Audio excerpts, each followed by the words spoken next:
This is the Owens Recovery Science podcast.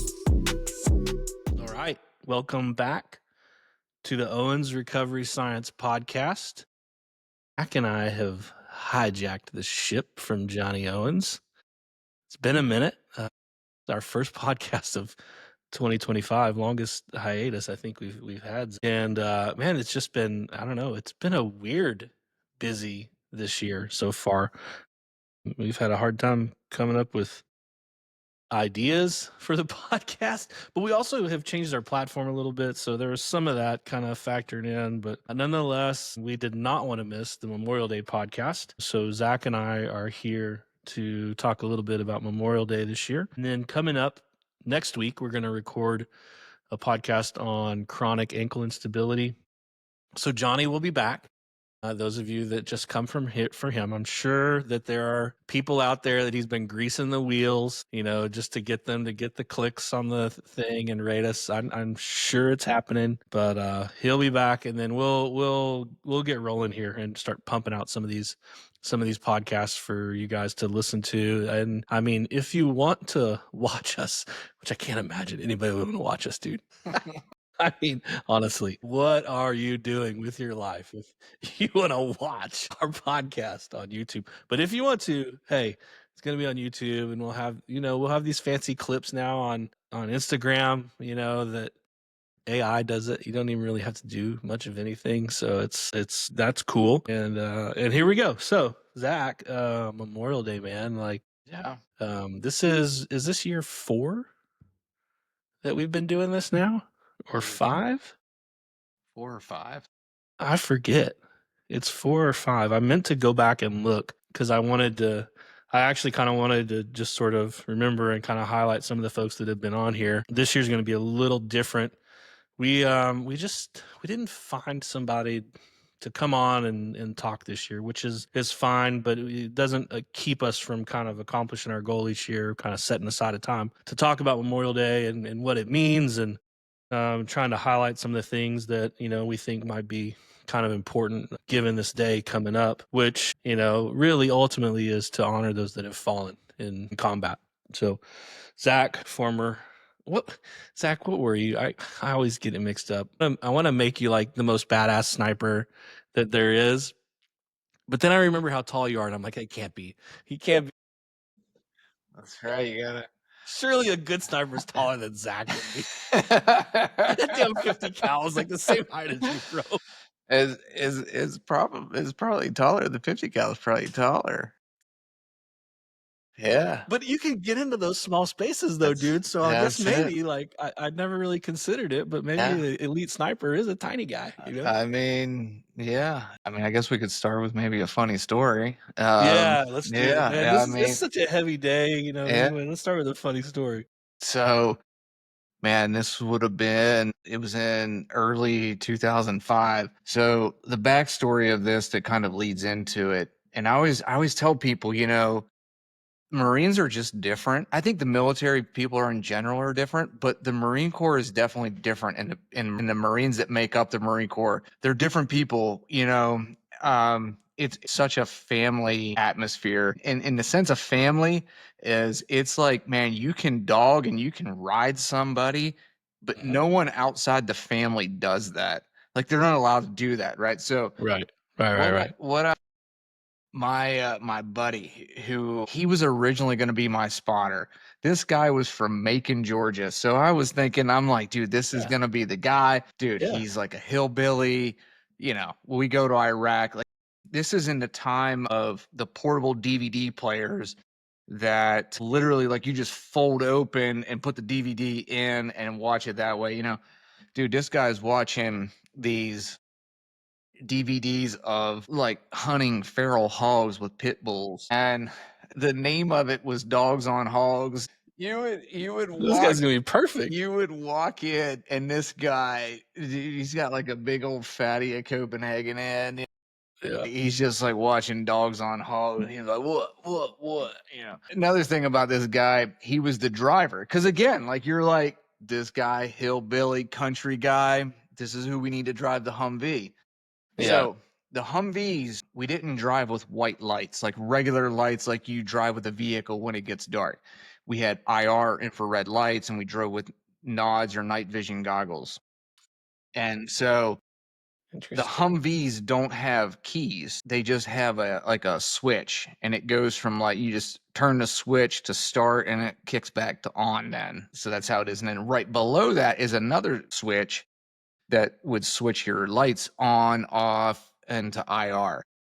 So whenever we were getting ready to leave out of Camp Fallujah, the fob, it would come across the radio like, "Hey, we're going blackout." So the radio guy would relay it because the driver wouldn't have a radio. So he'd be like, "Hey, we're going blackout. I turn the lights off." Well, this guy, he did it twice.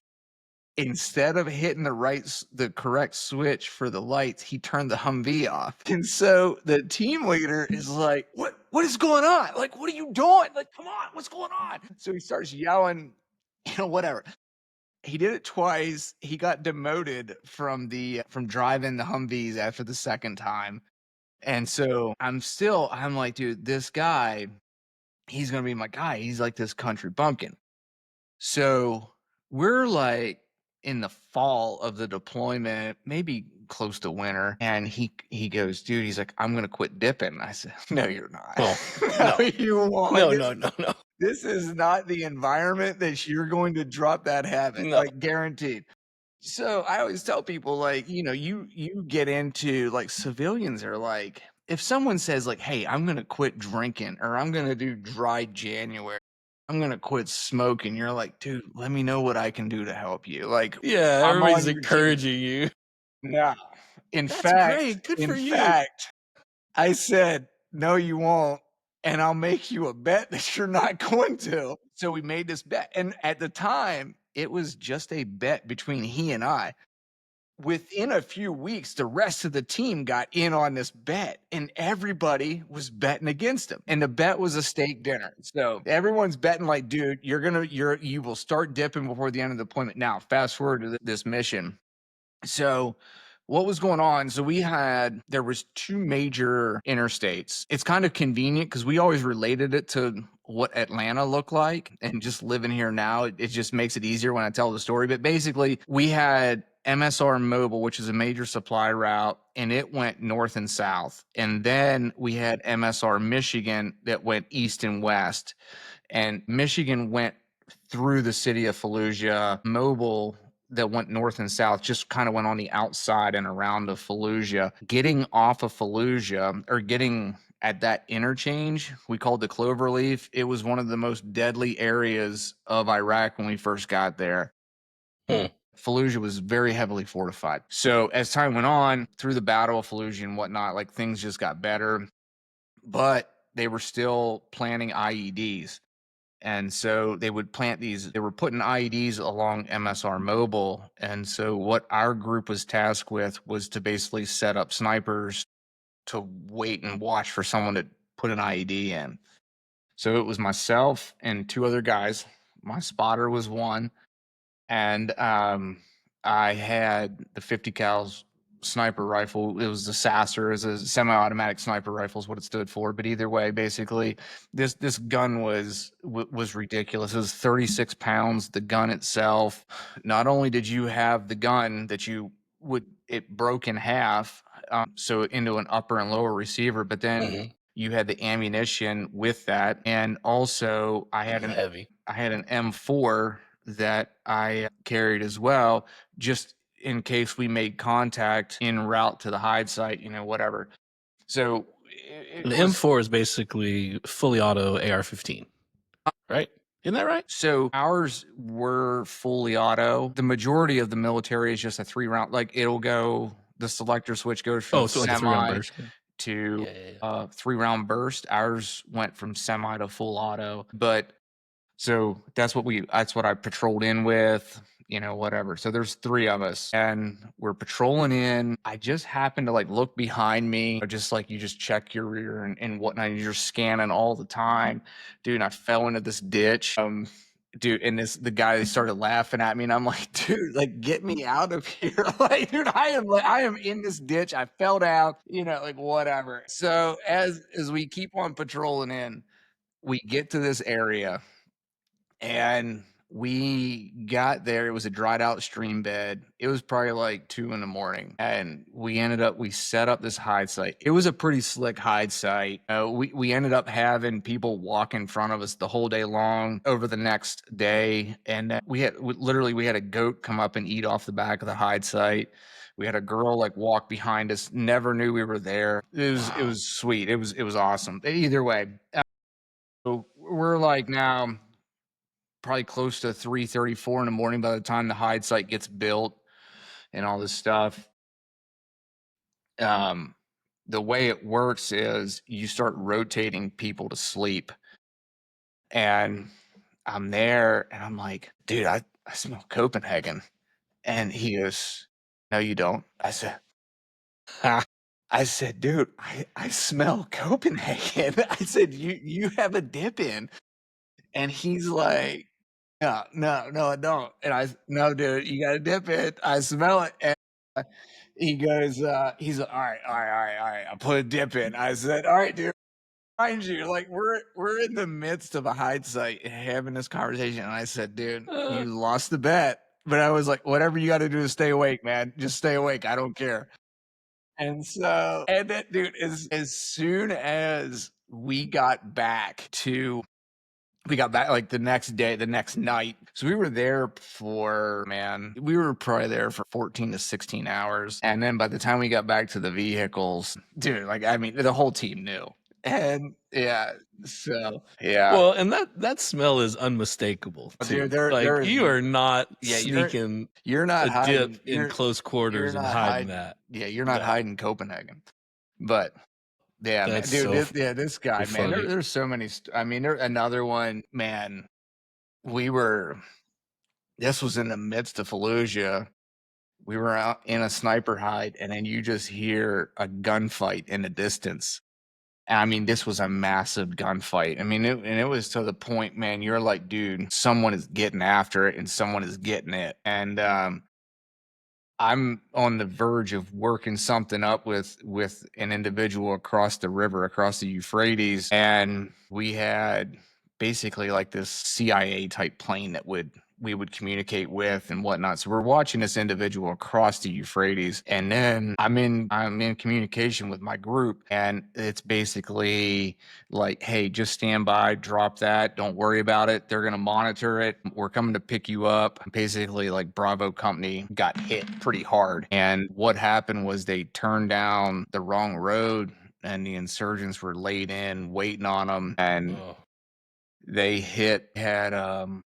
they took a mortar tube, laid it sideways, and did like a direct fire mortar into one of the middle vehicles of the convoy, effectively separating the convoy now into two elements. And that was the massive firefight that was ensuing. So they come and pick us up, and we're like flying for backup, like a QRF type scenario. And we get there. There's a guy out in this field.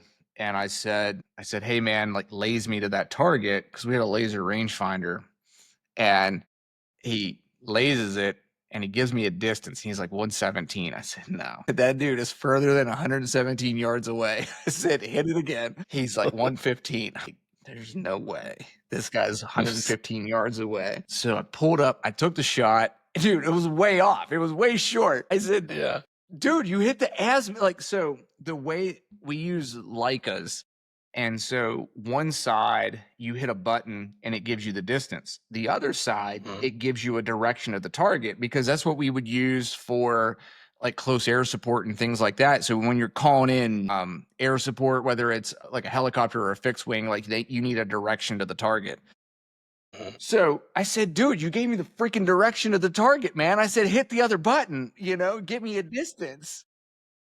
Dude, I'm like, dude, you're supposed to be like this backwoods redneck from Georgia. Yeah. So he's just hitting the wrong buttons. Yeah. His whole life. Dude, yeah. So, but yeah, anyway. So that Copenhagen story makes me It reminds me of I can't remember if I told you the story or not, but I was in college playing baseball, and my I played at Oklahoma Christian University, and about once a year we'd come down to Texas, and usually on spring break, and we'd play a whole bunch of games. Well, we come to Dallas to play a place called Northwood Institute, and they always had a really good team. You know, it was a slugfest. It was fun playing them because you knew there were gonna be a lot of runs and a lot of action and that kind of thing. So my dad and my grandfather came up to watch because it was only about a 4 hour drive from Houston, and my grandfather has dipped and chewed as long as I knew him. Like there was always a Coke can or a Pepsi can or a spitter or something somewhere kind of things. So I know this, but my teammates, they all know me as like this straight and narrow, like straight laced guy. I was like, I didn't cuss. I was like, very, very straight and narrow at this, church school. And, standing over there talking to my grandfather before our game, because the team was actually playing another game before us.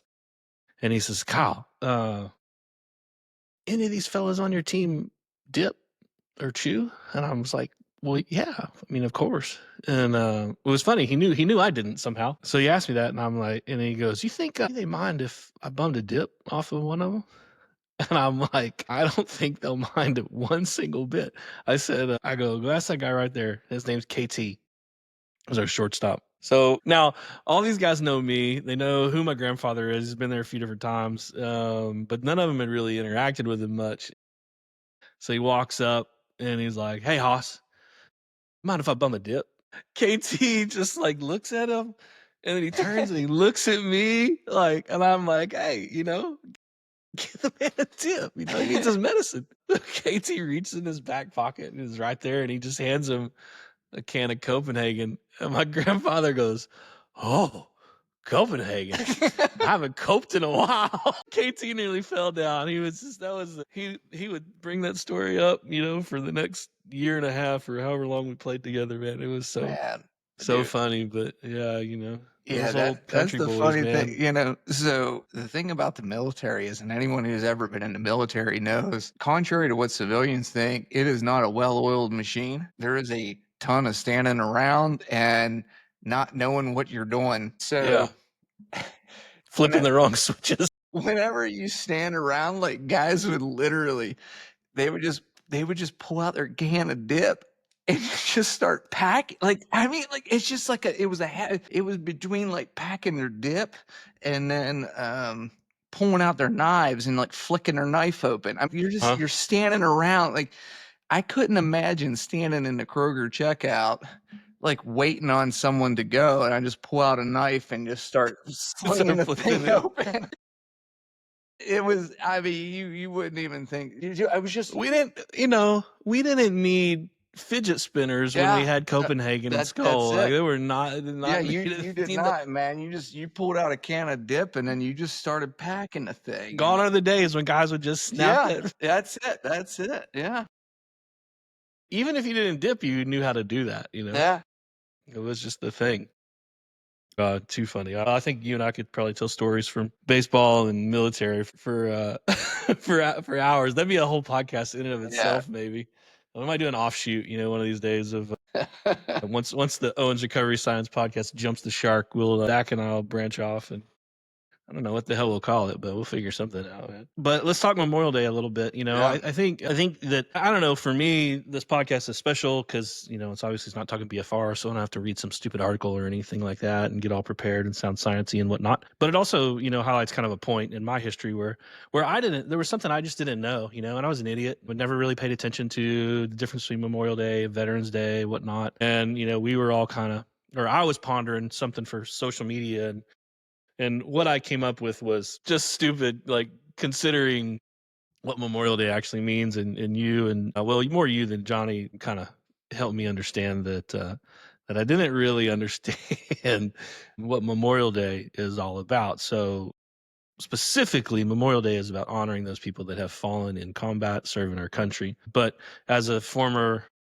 Marine, reconnaissance scout, elite, best sniper ever, I don't even. This is how I just think of Zach. What is Memorial Day to you, man? Like, what do you think about? What are your thoughts when you start thinking about the day kind of coming up, that kind of thing? Yeah, I mean, it's you just start to think back about different things, different people that obviously whether you worked with, kind of knew of, kind of maybe Mhm. served with, didn't directly serve with, but they were all in the same unit. And, it's for those people that gave that sacrifice where they didn't come home. Some of that hits closer to home than others, but I think the one thing, it's a struggle because it's such a dichotomous day where you want to remember them, but at the same time, I feel pretty confident in saying that a lot of those guys, they wouldn't want you like feeling glum and sad. I think at least the people that I serve with, they signed up to literally go to war. And it's such a weird thing when I did a Veterans Day talk at the high school I graduated from last November. And I said to him, I remember when I made the decision to enlist, I was in like eighth grade.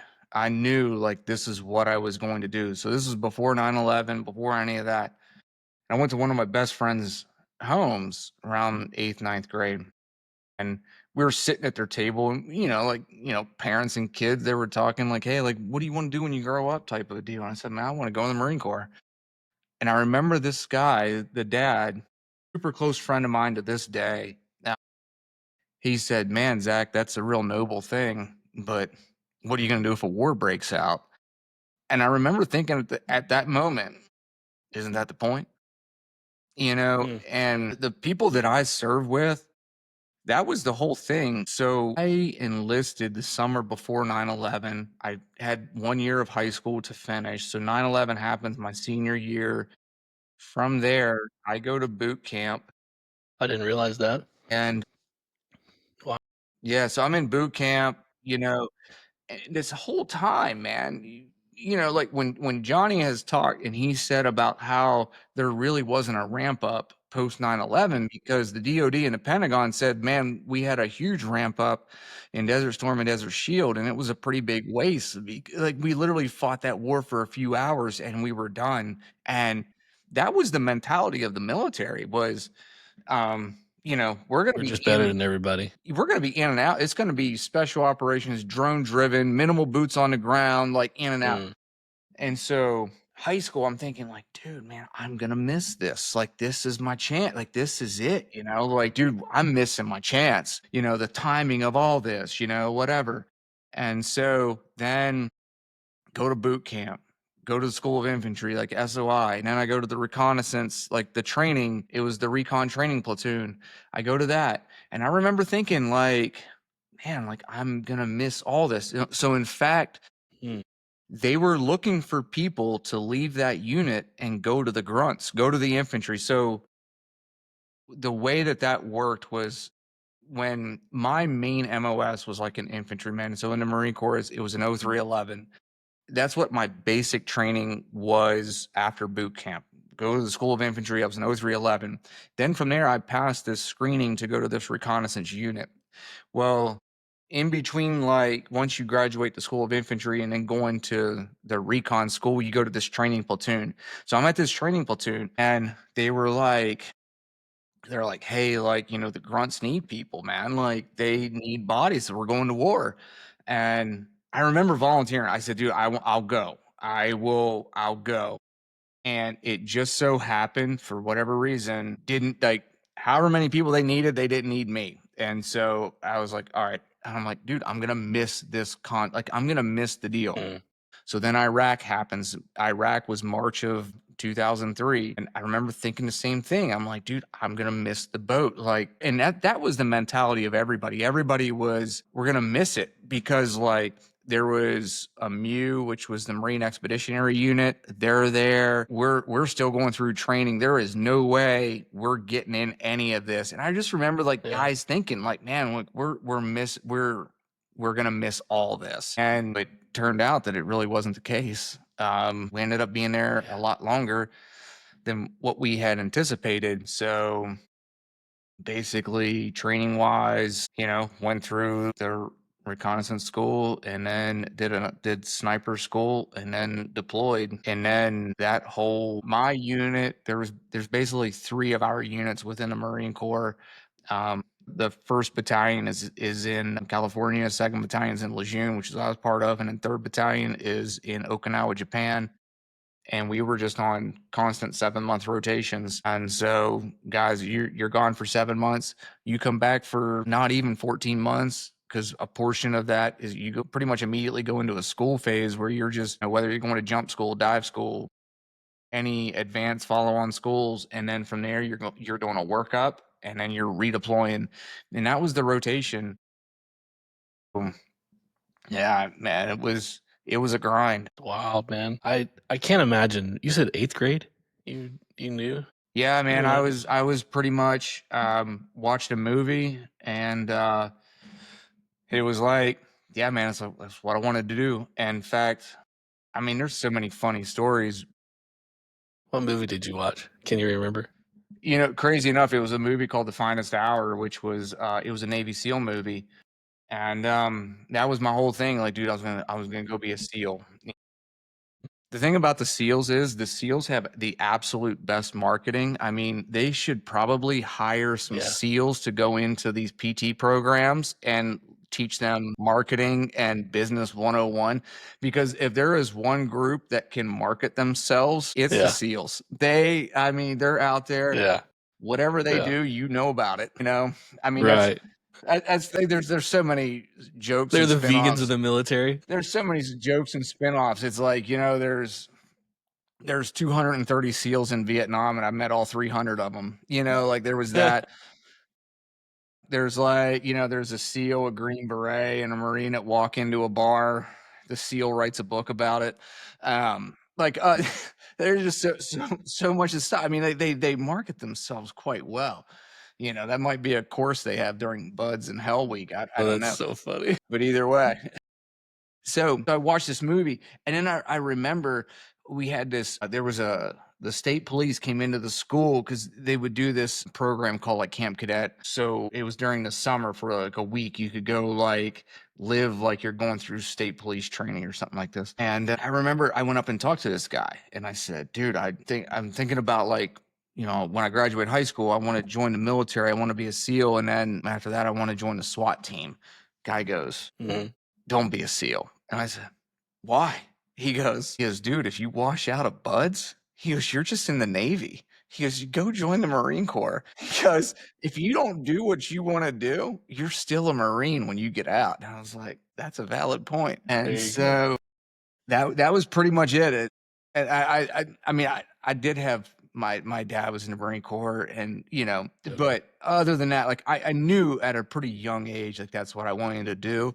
And then, man, I always tell people, I'm like, dude, I'm not that smart, and in fact, I was probably, whether I was lazy or just dumb, I don't know, but I can tell you my grades in high school were good enough for me to play sports, and that was about it. I knew 100% I wasn't going to college, and I didn't care about how good I did in school. In fact, my track coach, who was also my math teacher, we're sitting in math class senior year. It was the spring, and he goes, everyone's talking about they just got their SAT results back, and he's like, Dunkel, he goes, what did you get on the SATs? I said, what's the SATs? I said, dude, I took the SMAP. That's all I got to do, and that was it, man. Like that was my deal. Crazy enough, and this is the honest to God's truth, I have never taken a college entrance exam to this day, except for the GRE, but never the ACT. Must have taken the GRE. Yeah, the GRE, but I never took an SAT or the ACT. Wow. And in fact, that's really the only reason I went to Penn State was I started studying for the ACT, and I said, man, and I'll tell people this, and anyone who knows Marines know this. The Marine Corps does a very good job at reducing your verbal skills to 4-letter words that rhyme with truck. And you get very proficient at using them in all parts of speech. And so you can put those in between words. Yeah, you get really good. And so, like, I'm studying for the ACT, and I said, "Dude, this is not going to happen. Like, this is not happening. I'm done. Like, there's no chance." I knew it. So then I start looking around, and I saw that Penn State didn't require a college entrance exam if you're considered an adult learner. So I looked at the criteria for the adult learner. Sure enough, fit it, and I was good. And Boom. then Perfect. I knew enough too, coming like living in Pennsylvania. I was like, dude, I mean, I don't need to get into main campus. They got so many branch campuses. I'm guaranteed to get into a branch campus. Like I know I'm good enough, like with like the military, like I'm good enough that I'll get into a Right. branch campus. Crazy enough, man. I got into main campus as a freshman, which is extremely difficult. I still to this day don't know what they saw in my high school transcripts. I did have a professor my final year. He said that he goes, you know, that, the admissions people, they are able to project what your GPA is going to be. And academically, like things at Penn State, that's when things changed Huh. for me. Yeah. And so to this day, I wonder because, like, in my mind, I'm always like, I'm competitive. And in my Right. mind, I'm like, did I beat the mean? Did I beat what they thought I was going to do? Because I Yeah. graduated in 3 years with a decent GPA. And so I'm like, I wonder if, like, what they thought, it was one of those Yeah. things. But yeah, I mean, so that was the deal with, Well, I think to be a sniper, like there's a lot of math you've got to do. There's a lot of information that you have to learn and retain and apply. Like feel like learning how to be a sniper certainly must have kind of probably helped you figure out how to learn too, yeah, that so was, that then you could kind of apply it it was later. it was sniper school that just changed my life. I mean, Yeah. there's no question about it. And here, this was crazy too. Was uh, if you would have said to me, like going in the Marine Corps, like, what do you want to do? It was be a recon Marine. That job has changed a little bit. It's the kind of follow on. It's the same school, but once you go to that school, now you're eligible to go to MARSOC, which is Marine Special Operations Command, and things like that. Yeah. But so that reconnaissance school, that's all I wanted to do. That was it. Like, go to recon Mm, school. And then someone said something about sniper school and how it was the toughest school in the Marine Corps. And I said, well, man, I want to do that then. bring it on. Yeah. And so it was, and that was like the academic side. It wasn't necessarily like super academic, hard, but what Mhm. was hard was it was the day-to-day grind. We took tests every single Mm. day. And you had to be hovering, you had to average above an 80. Or you're done. Along then Can you imagine? Can you imagine if you went to like actual, not that you didn't go to school, but you went to like college or high school and you were getting tested every day? Yeah, that's it. I mean, it's crazy, like looking back and when I was in school, like the test anxiety people would have and whatnot. And that was the thing. I mean, the deal with sniper school was our day started around 5 in the morning. And it would be a test. It started with a test. Whatever the Mhm. material you learned the day before, you took a test on that. From there, you ran to the rifle range, which was probably maybe like a mile or so. You ran with a pack and your rifle. So you ran there, hid all your stuff in the woods, and then half the class would run to the end of the range and they would be the one pulling targets. So the range was 1,000-yard range. So that's over another half a mile that you're running down. And Mhm. then so half the class shot like half the morning, and then then you just switch and then you run back. Mm. And then from basically around noon to 6 o'clock at night, you're doing classwork. And then once the day is officially over, uh, you're on your own, and you can stay up or you can go to sleep whenever you want. It's all on you, but you have a test the Yeah. next day. And You got so to test things. you just end up like you go to sleep whenever you feel like you learned the material. And it was Yeah. like that's what created a mindset of is, you can do anything you want as long as you just put your mind to it and you're willing to work Mhm. for it. So Yeah. I think it's an interesting concept, though. Like, you wonder. I mean, at some point, you don't have test anxiety when you just got to test every dang day. Yeah. At some point, it's just like you're conditioned, like, okay, this is what it is, and like some of that anxiety probably comes from the fact that maybe you're just not tested enough. And Yeah. we talk exposure and things like that all the time in rehab and therapy and trying to get muscle and bone and tendon and all those things to change, Yeah. right? So you just kind of wonder, like, Yeah. it'd It be was interesting crazy. to like revamp like formal education and be like, you're getting tested every single day. Boom, boom, boom, boom, boom. And yeah, like one of the other things they would do is they would say, like one of the very first things that you walk into the classroom, and I think it was actually on the wall, it said like you were always under observation, and that's just a sniper thing, like someone's always watching, right? So, dude, like you would take the test. Sometimes the instructor would walk out, like they wouldn't be there. And so you're on the honor system of, are they watching or Yeah. is no one watching? Because like I know that they had microphones in the class because like we were talking one time about doing land navigation, and I mentioned about like this was long before like Garmin watches were really a thing, but like you could have you could have GPSs in a watch. And this was like the very early onset. So I'll never forget, like I was running back to the schoolhouse during land nav, and the instructor comes like racing down the road, and they pull off, and what they'll do is they'll spot check you. They'll make sure like you're not cheating, like you don't have anything that would like cheat, like you don't have a GPS on you, things like that. The one instructor in the vehicle and the driver goes, check his watch, check his watch. Yeah. So Always trying to get you. Dang it. yeah. I mean, if you're not, I'm a Houston Astros fan, baby. If you ain't cheating, you ain't trying. Let's go. That Win at was all costs, Zach. I mean, that was the Marine Corps mentality is if you're not cheating, you're not trying. And if you you're get not caught cheating, cheating, you're not trying hard enough. yeah, Yeah, there you go. that was the See, deal.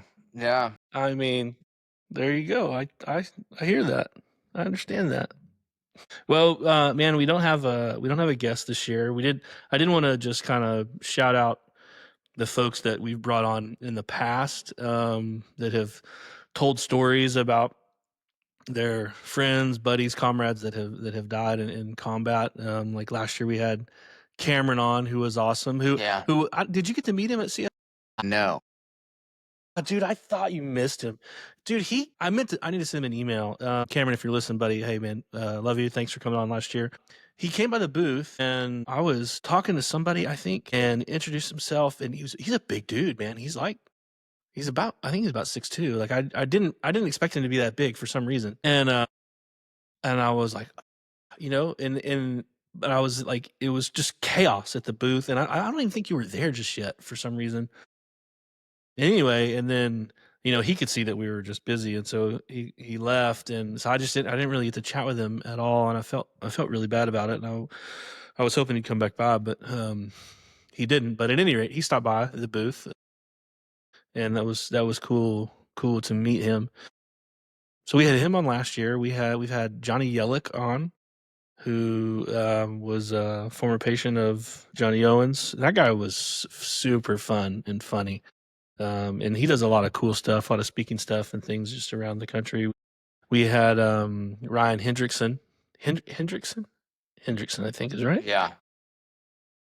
We had him on, and Ryan is a former limb salvage, has an IDEO device, and has a foundation that it's a group of civilians that I guess former military now civilians that go and do landmine retrieval and disablement in Ukraine, because apparently Ukraine is the most landmine nation in the world, and they're doing a big event, a big fundraising event in Dallas coming up, I think in June, if I have that right, at the Dallas Country Club. He just announced that on social media the other day, but he has a book, Tip of the Spear, that is just kind of his story, I believe. Cameron had a book. What was the book that is about is it his company? It was his unit. Or Yeah. his unit. So it was about Cameron's unit, who they were in like the craziest fights over in Afghanistan. Yeah, it was in Afghanistan. Yeah. Afghanistan. I'll edit all this out. Yeah. Now I'm just gonna leave it in because it'd be awkward. Look, first casual. Surprised you didn't just know it right off the top of your head. I didn't mean to try to stump you. No, like I have it. 1 million steps, I think, is what it was. 1 million steps. Cool. Yeah, yeah. Well, I'll find it for sure. Yeah, If nothing else, I'll go back and that's what it is. 1 million steps. Okay. Yeah. So the book is 1 million steps. If you would like to read that, I was thinking about who else we had on. We've had on Yeah, we had a buddy of mine, Tom Schmidt. That's right, Tom. Yes. Yeah, MARSOC guy. He was I want to say it was the second year we did it. Yeah. So yeah, that was awesome for him to come on. And then we've had a general. I can't remember the general's name. Walther? I'm not sure. Yeah. Something like that. It was a colleague, a friend of Johnny's, who was, had a lot of decision making, that he had to do. Yeah. And lost a decent amount of folks, and he memorialized them, which was really, I don't even know what to say about when somebody, I started to say it's really nice, but it's not like a nice thing. It's just, I guess it's a good thing to do. I mean, that was the whole premise of us starting this, was the conversation you and I had, and just kind of talking about how there's the second death that service members go through, and that second death is when their story is just not told anymore, and they've, they're kind of forgotten in a way, and so we wanted to, I mean, that was kind of my thought with this podcast was, well, let's do our part to try to prevent that second death. So anyway, that's why we do this. If you listen to this, you have a friend, family member, colleague, what have you, or you yourself lost somebody in combat, you'd like to come on, memorialize them, talk about them, tell their story. I think, in the end, a lot of times I'll put just kind of the hashtag tell their story on this. A lot of people use the hashtag remember the fallen this time of year, but stories live on. They have, just you get Zach and I going on just old stories from baseball and military. We filled up about 40 minutes, honestly, Zach, of just telling stories from back in the day. So, I think everybody, no matter how heroic or, menial, we all have some coolness to our story. And, nobody knows that better than the people that are close to them. So we'd certainly welcome anybody to kind of come on and chat. And we're at least trying to think about this through the year. Things just didn't work out this year to get somebody on. But we did want to take some time and kind of, because one of the points Zach has made through the years with regard to the deaths from combat is those deaths aren't just necessarily battle related on the field.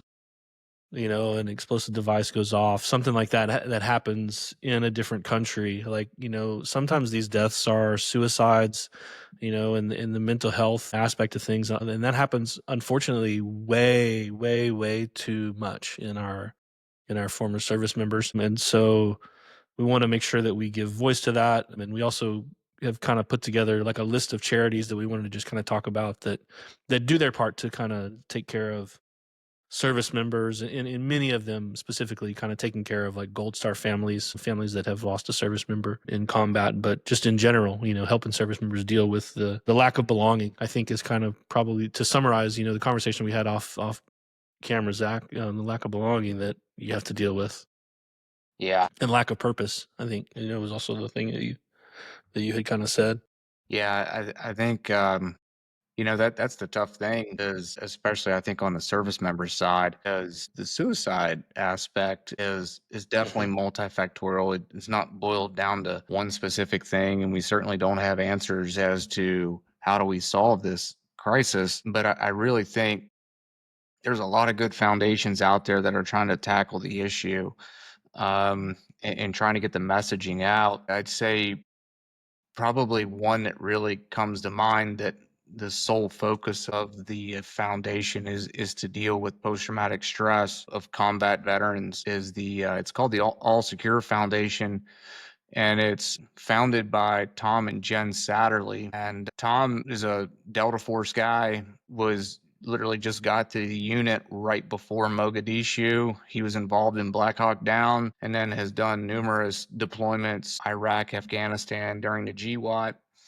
And they have a foundation. I mean, he's went through his own struggles dealing with Mogadishu, and so he's written a book, and they've created this foundation to help other veterans. And I think in his book, one of the key things that he talks about is how veterans have this idea and this mindset of, I can't talk to someone unless they've shared the same things or experienced the same things that I did. And one of the things that he mentioned, I think, was a really strong take home point was, you know, whenever you're deployed or whenever you're in that combat situation, you have breachers, you have assaulters, you have snipers, you have engineers, you have, people with dedicated skill sets to help optimize the success of that mission. So now when you come back from that, you need to talk to someone who's optimized for the success of the follow-on mission, which is your health. Mhm. And that's someone who's properly trained. I mean, it's not the guy that used to go drink beers with and have a great time, whatever. These are people that are dedicated and are trained to deal with those issues. Yeah, sure. Like they weren't necessarily shot at, or you know, have IEDs going off in the vehicle or things like that. But those are people who went through some very specific training to help veterans and help those individuals coming back deal with that stress. So, yeah, like Tom and Jen Satterley are phenomenal resources and their foundation. They'll do retreats. I think the great thing about the retreats and whatnot that they'll do is not just for the warfighter, but it's for their families as well. So and that's a piece that's really important is it's the incorporation of the family because there's multiple individuals that need to be able to manage this situation, and it's a total team effort. And then man, you can just take a look at any website that's a foundation that deals with helping Gold Star families or helping veterans, and every single one of them specifically mentions mental health because that's the crisis that we face. In fact, I believe the statistics now we have lost more people to suicide uh, during the period of time of the GWAT and the people who have served in the GWAT than what we lost in combat. In combat. So that's the crazy thing is our veterans and military folks are killing ourselves more so than what the enemy killed us. So that's the big kind of deal. Like everyone is trying to find different ways. And you and I talked off the camera, and like I said, suicide is a very multifactorial issue. No one has it figured out clearly, but I really think one of the issues that folks face coming out of the military is a lack of purpose. When I was in the military, every single day, I had a purpose to the day. Whether how significant I perceived that purpose to be, there was always a purpose of the day. So every single day, there's something that you need to do, something that you have to accomplish. Obviously, when you're deployed, it's a bigger purpose. Right. But when you get out, people struggle to find that purpose. They struggle to find value in what they do. And I think that is the big challenge that we face is how do you reinforce to someone that they are valuable? Just their pure presence is value. Mhm. They offer value to other people's lives. And it's hard to think about if you've never been there. But those individuals, when you get so far down the path, your mind just starts messing with you, and your mind just starts telling you all these people are better off without you. Look, like your kids don't want to see you like this. Your wife doesn't want to be around you when you're like this. And so then it just goes down this path of, well, if that's the case, then why am I even here type of a deal. And you got to reach out and you got to talk to someone. And it sounds real easy, but dude, you're valuable. The world is a better place with you in it. Whether you think so in a moment, I can tell you the world is a better place with you in it. Your kids are better off with you around than you not around. Believe me, Here. your kids would rather wake up and see you in the morning than wake up and go to your tombstone. That's the deal. Sometimes it's hard to believe that, but that's the truth. A couple other foundations that I'm personally familiar with, and this isn't like all inclusive or like the absolute best. These are just ones that I am personally familiar with from guys that I worked with that have gone on to work at a foundation or what have you. The one is called it's Warriors in Quiet Waters, and one of my very first platoon sergeants, Chip Raybon, he's a chief program officer for Warriors in Quiet Waters, and what it is it's based out of Bozeman. And they do retreats for veterans, and this is largely just it's an outdoors type of deal. And I'm obviously biased because to me, like this just hits home, and my experience with the people that I work with in the military, that's what these people do. They're big outdoors people, whether it's camping, hiking, hunting, fishing, whatever the deal. There's is outdoors type people. And so what Warriors in Quiet Waters does is they'll do retreats. They'll bring in people like fly fishing experts. And Montana, if you've never been to Montana, I would encourage you to go to Montana. The people in Montana don't want you to move there.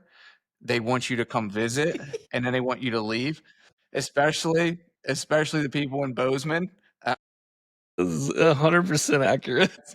I will tell you, but 100% Montana is absolutely amazing. Beautiful. It's beautiful. The streams, the rivers that they have, like some of the best fly fishing in the United States is in Montana. Like the Madison River is just south of Bozeman, around like Ennis, Montana. But either way, so there's that. There's hunting that they can set you up with and whatnot, and then they do follow on stuff as well with people. So it's really an all-inclusive aspect where they bring experts in that if you want to fly fish, they're going to hook you up with people that know how to fly fish. You're going to be guaranteed pretty much to catch fish. If you want to hunt, they'll teach you like strategies for hunting, like big game hunting, things like that. So it's that aspect of, and then the other thing combined with that is they bring veterans together.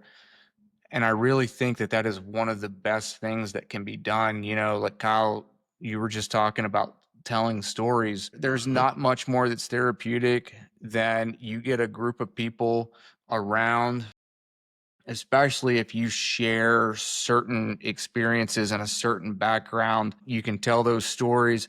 And then, you know, back what I was just initially talking about at the very beginning about riding people, you know, the military in general is nothing but ball busting. And it's just a very good time, you know. I mean, like, dude, the people that I work with, man, you would dish it out and they would give it right back to you. You know, when people talk about locker room talk, man, that was the Marine Corps for me.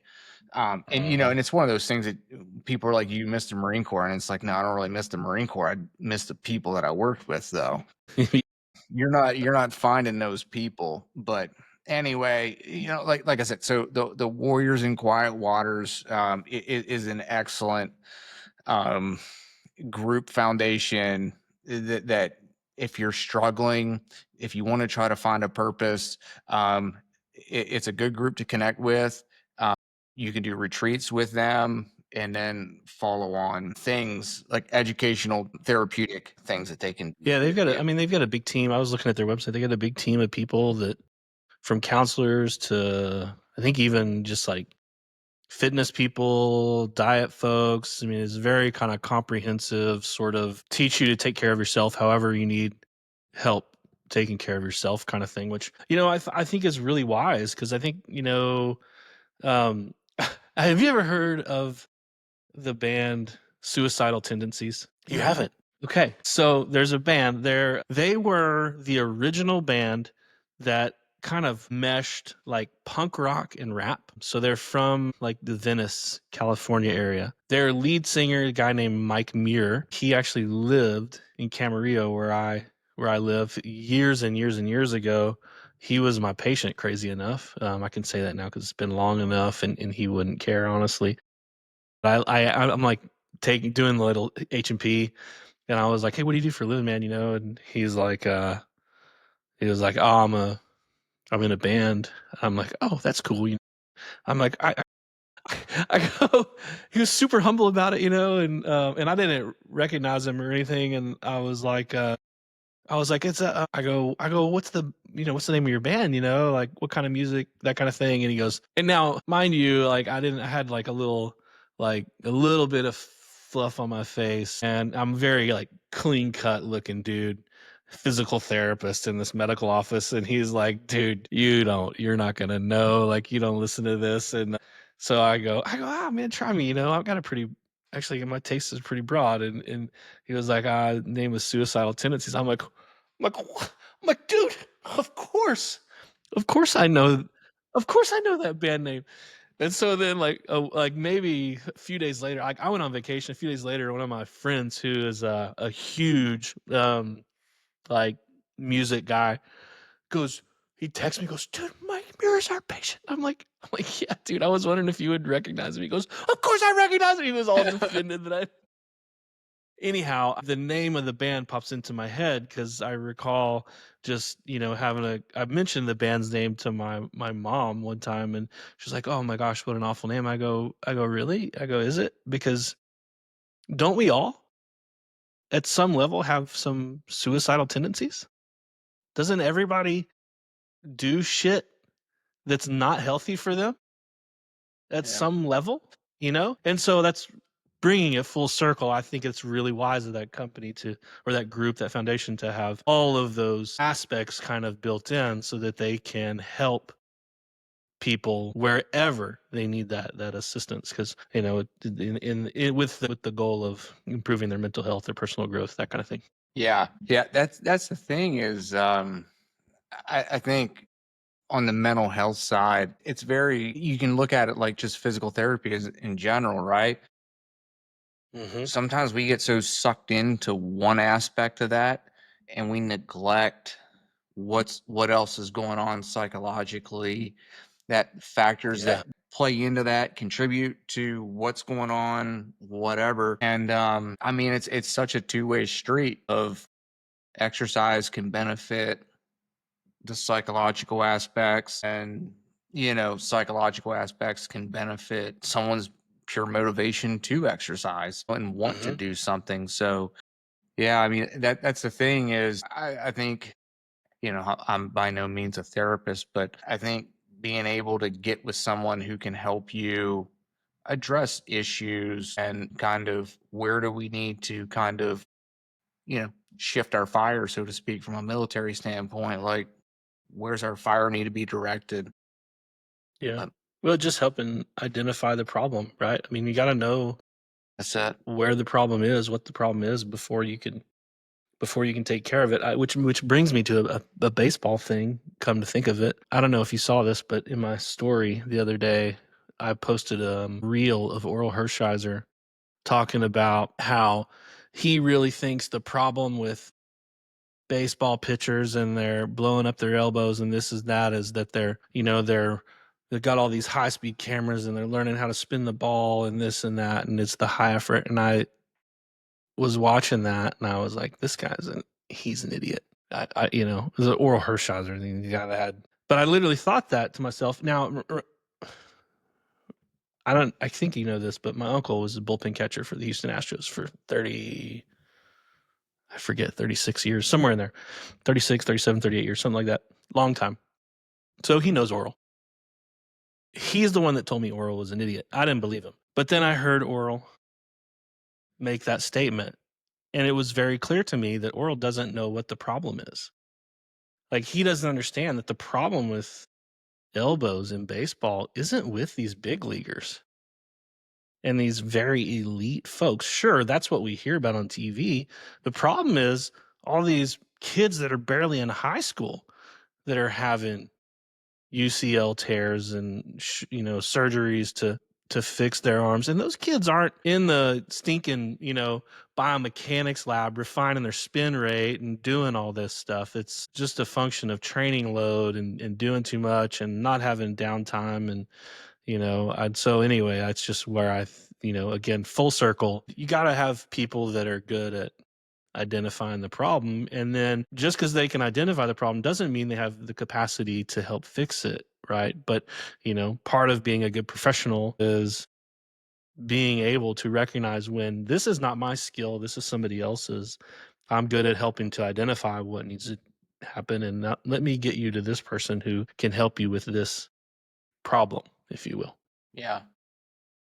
Yeah. I mean, that's the thing, is having, again, because you get into a complex issue, you need to have multiple multiple professionals, teammates on board to deal with it. Yeah. Yeah, yeah. And then I would say the other, or one of the other foundations that I'm most familiar with.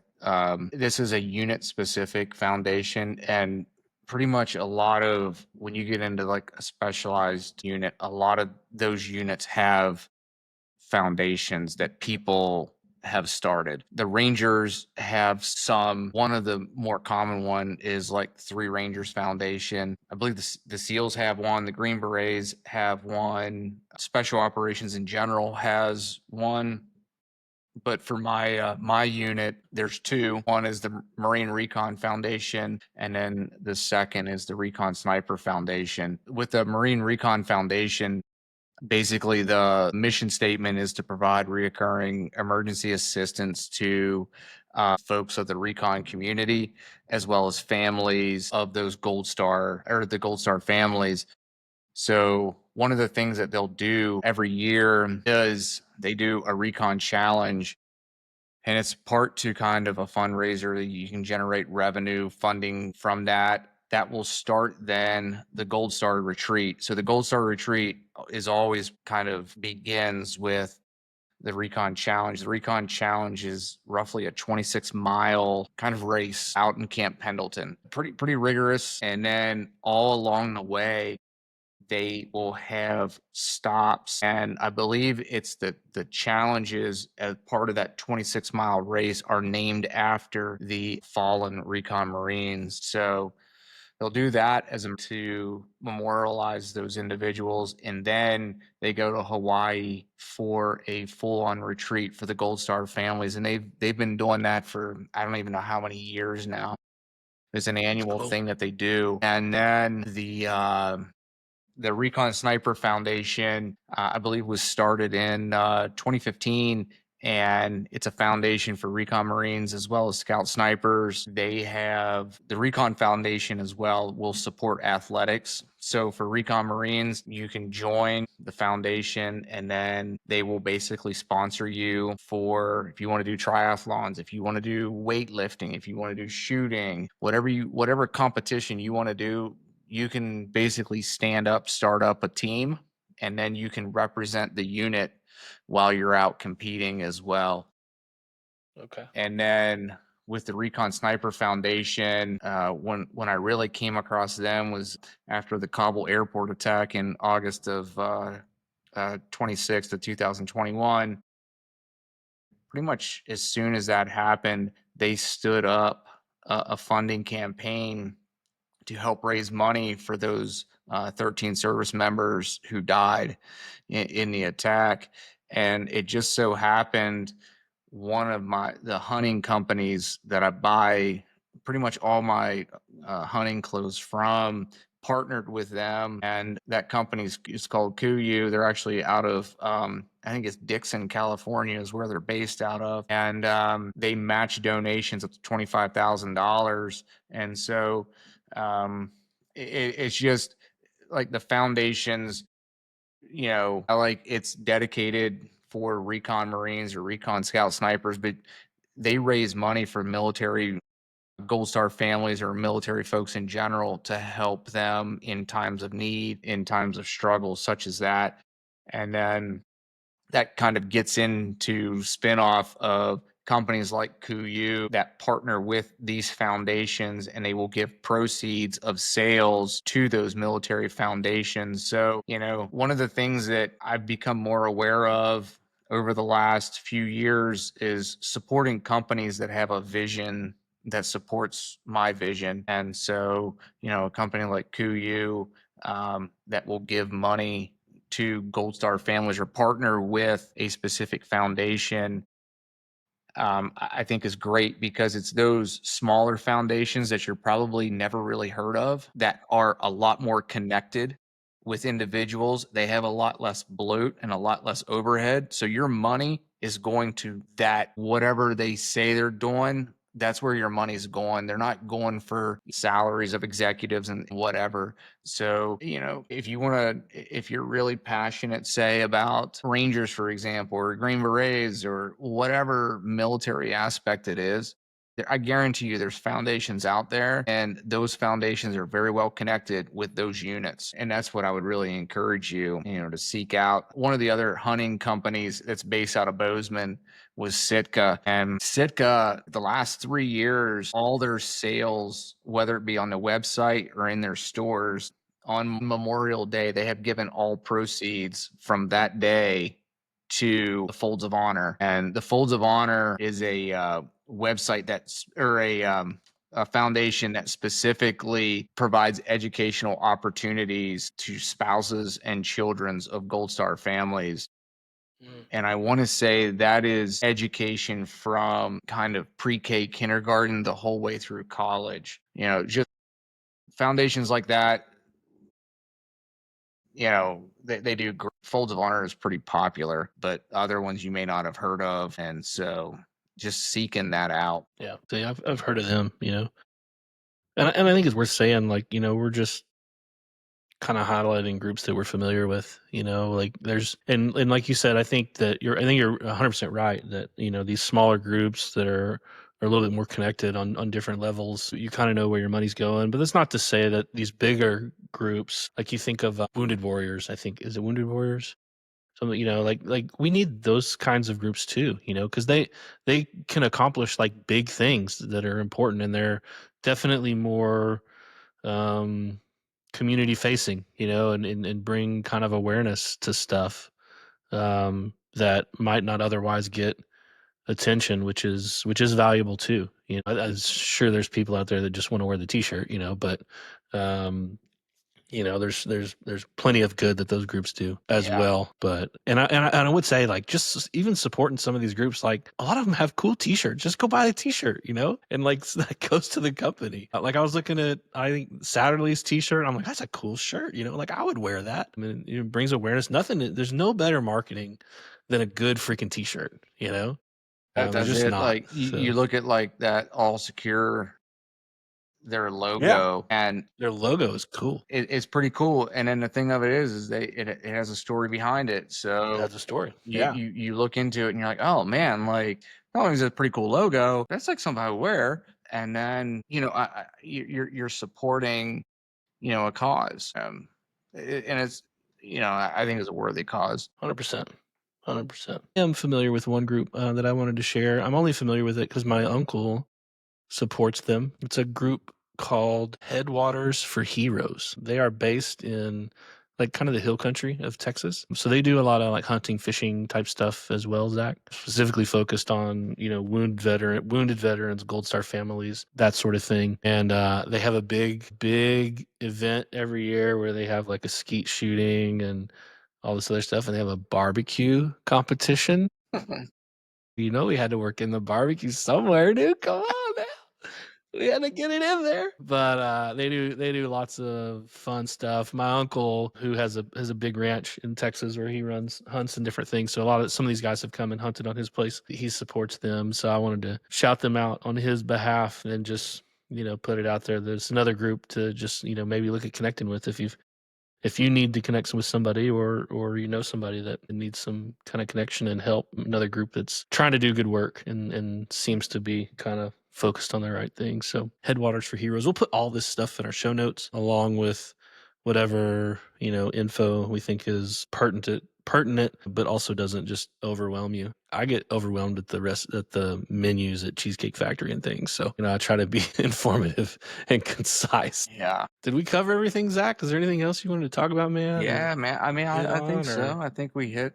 Okay. I think the big thing that we wanted to hit was um, entities, foundations out there that can help people, Yeah. whether that's a Gold Star family, or if you're a veteran, and you're struggling, there's resources out there, man. And if you feel that you need to talk, or you need to get with a specific veteran or veterans group for it, there's veterans foundations and organizations out there that can help you. It's sometimes the VA can be a struggle, man, and everybody knows it. Yeah. So, but there's people out there that genuinely do care, and are willing to help. So, I'm into that, man. And I would say, hey, just reach out to Zach or I. I mean, like we're happy to do whatever we can on our part, but we are not, mental professionals. We are mental. yeah, We are not I we are mean, not good at helping people with problems with their mentals, yeah, but we are happy to be an open ear and to help direct, etc. So thank y'all for listening to Memorial Day 2025. Hang around because we'll play taps. That's our kind of standard at the closing of this. We want to make sure that we do that, and stick with us. We got some more podcasts coming up, y'all. See you later, Zach. see ya.